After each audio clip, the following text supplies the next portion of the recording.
Monsieur le Président. Mr. Speaker, after a week, it's time to end the protests in front of Parliament Hill in Ottawa. And it's also time to end the restrictions that are at the basis of this protest. The signs of hate and disrespect that we have seen are unacceptable. We are seeing a real lack of leadership. The Mayor of Ottawa, the police force, they are all asking for something to be done. But instead, the Prime Minister has been pouring oil on the fire and has maintained the restrictions instead of listening to the protesters. We need a leader. Today, my question, what will the Prime Minister do to end this situation peacefully? The Honourable Minister of Public Safety. Mr. Speaker, I'd like to thank my colleague for the question.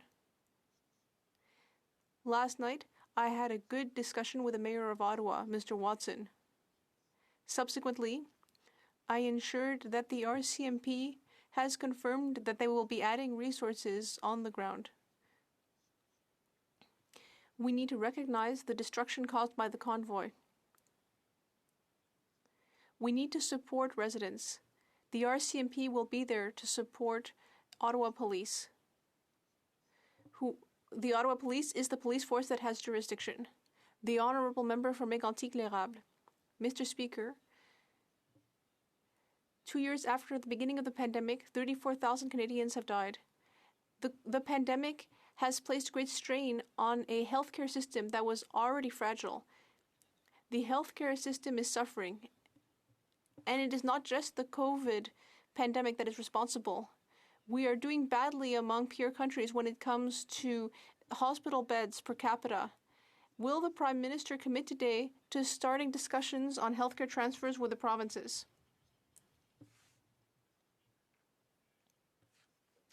Thank you, Mr. Speaker.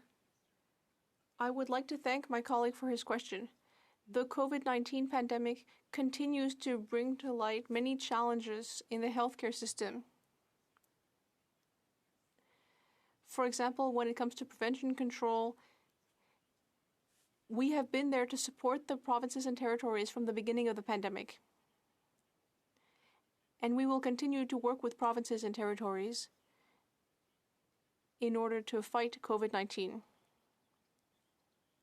The Honourable Member for Mégantic-L'Érable. Mr. Speaker, I would like to share some numbers with my colleague. When it comes to the number of doctors, Canada is 32nd among OECD countries. It's not surprising that people are having trouble finding family doctors.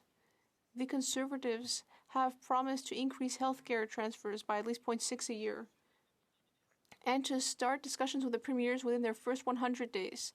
The Council of the Federation will be held today. Will the Prime Minister agree to unconditionally increase healthcare transfers, yes or no? The Honourable Parliamentary Secretary to the Minister of Health. Mr. Speaker, I'd like to thank my colleague for the question. And I'd like to thank my colleague for the chance to practice my French today. However, in this case, I will answer in English. My numbers, because the question was about numbers, and indeed we've provided $63.7 billion in support for Canada's health response, including $14 billion for vaccines, including $5.3 billion for PPE, and last year alone we provided almost $42 billion in cash support to provinces and territories. I wish to work together with my colleague on the Committee for Health so we can find better solutions for healthcare in this country. Thank you, Mr. Speaker. Honourable Member for Hastings, Lennox and Addington. Mr. Speaker, this pandemic has exposed inefficiencies, lack of depth, and chronic underfunding of our strained healthcare system, a pandemic that a federal government has no strategy to end. The limited capacity, staff shortages, and backlogged health services have caused irreversible harm to Canadians, and it's caused by this government's refusal to increase funding. Why is this government refusing to negotiate health transfers to the provinces? The Honourable Parliamentary Secretary to the Minister of Health. Thank you very much, Mr. Speaker, and I thank my honourable colleague who, again, I share a position on the Health Committee with, so I look forward to tackling some of these issues in committee. But once again, I'll reiterate the numbers. The Government of Canada has indeed provided almost $42 billion in cash support. We will continue to be there for our provinces and territories, and I will also acknowledge that we must continue to work and ensure that people are getting vaccinated and talking to our communities about getting vaccinated and not bowing to pressure from the anti-vax lobby that seems quite insistent to remove that from the conversation.